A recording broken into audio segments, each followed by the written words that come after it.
Let's get to the latest now on Tom Phillips. We'll get to Mark Hennihan, law professor, on that angle shortly. First, George Hurd, visual journalist at the Herald. George, good morning. Good morning. Good to have you on the show. You're there now. You've been there over the weekend. What's the latest there? What have you seen? Yeah, so on Friday evening around 6 o'clock, the police opened the cordon back up to the main road, to the public, and then on Saturday morning we headed into the bush to go and find Tom's campsite. It's about 100 metres up a track where the pictures of that rubbish dump have been seen.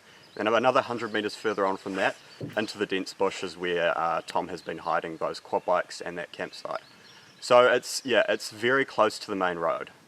George, we're looking at the pictures now. What does it actually feel like once you're in there?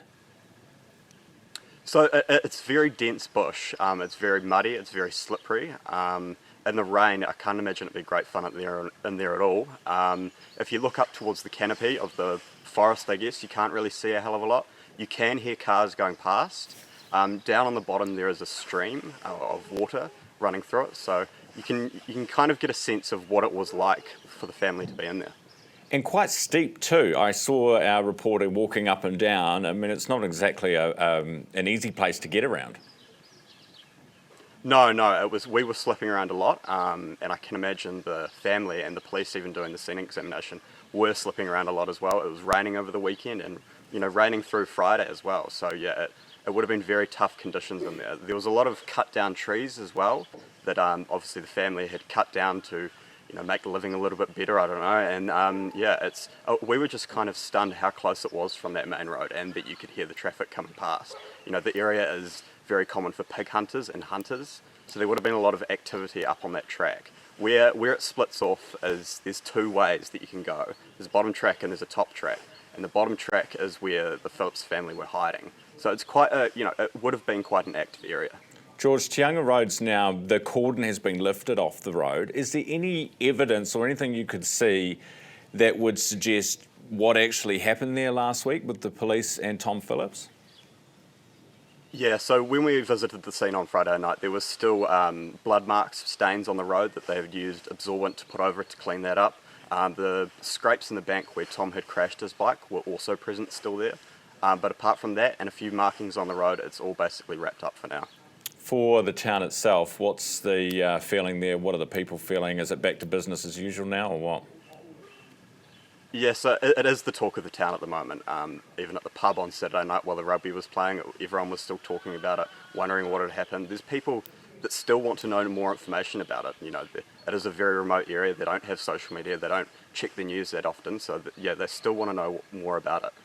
George, appreciate your update for us this morning. Thanks so much for your time. George Hurd, the Herald visual journalist who has been in Marokopa over the weekend. It is 21 minutes after 7 now. Tied up in this whole Tom Phillips investigation are the real victims in all of this, his children.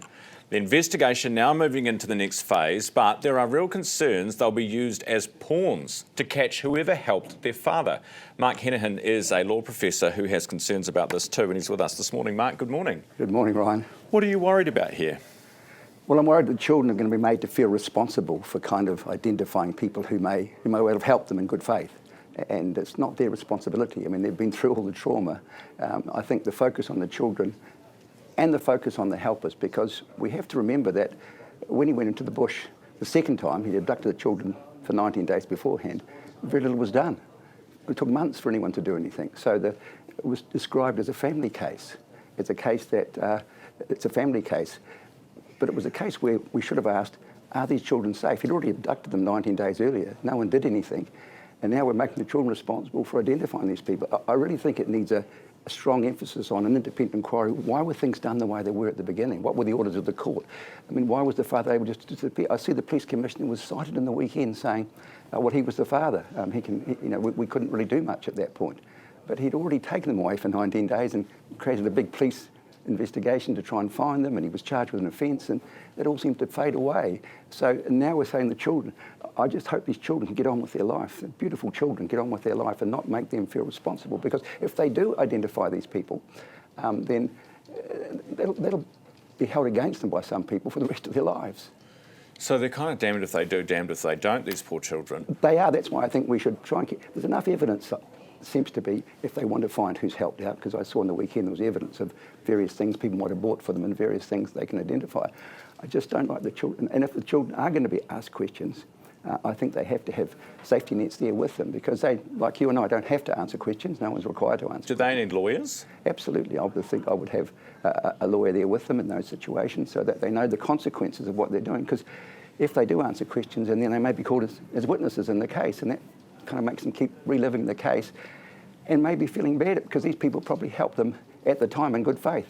They wouldn't see the people as any different from anyone else helping out children. So I just feel any indication that they may be used in that way, I think they have to be protected very strong. The Commissioner for Children said that. And their best interest is the key principle in law here, and their safety. And I do think if they're kind of brought into this case, even though they may know things, I think it has to be done very, very carefully. They have a right to express their views if they want to, but children can be a bit more manipulated in these situations than perhaps you and I would, Ryan. I get what you're saying, and I know everybody feels the same way about these children, like, just, my goodness, leave them alone, and you know. But if there were people helping Tom Phillips and they have the keys to unlock that mystery, then surely it's in the best interest of everybody that people like that. I mean, this guy shot a cop. Surely it's in the best interest of everybody in society that they be unmasked. Well, I know the ending was absolutely tragic and very tragic for the police officer, but we don't know what stage they helped them, how they helped them, and it may be at a stage where everyone kind of left them go into the bush. They may have done it at a stage where they saw it, like everyone else did, just a competition between him and his and the mother, and saying, well, we're on his side, so we're going to help him out. I don't know how much they knew in those situations, so it's quite a tricky one. In hindsight, we can see, yes, things have happened awfully, but I don't think they would have intended that to happen when they helped. And the children in this situation becoming the way to kind of blame these people for what happened. I don't think they're to blame for what happened in this situation. And the children, if they're made responsible for the blame to these, they're going to have to live with that.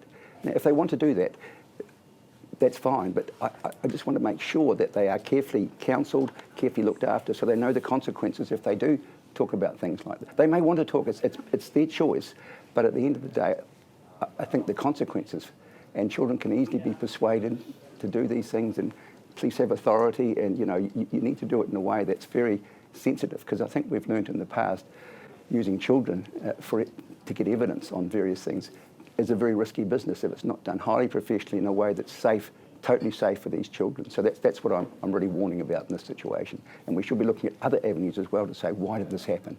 Not just blaming the people who helped them. Yeah. Mark, appreciate your time and your analysis this morning. Thank you. I love talking with you, Ryan. Great to talk with you as well. Mark Hanahan, who's a law professor.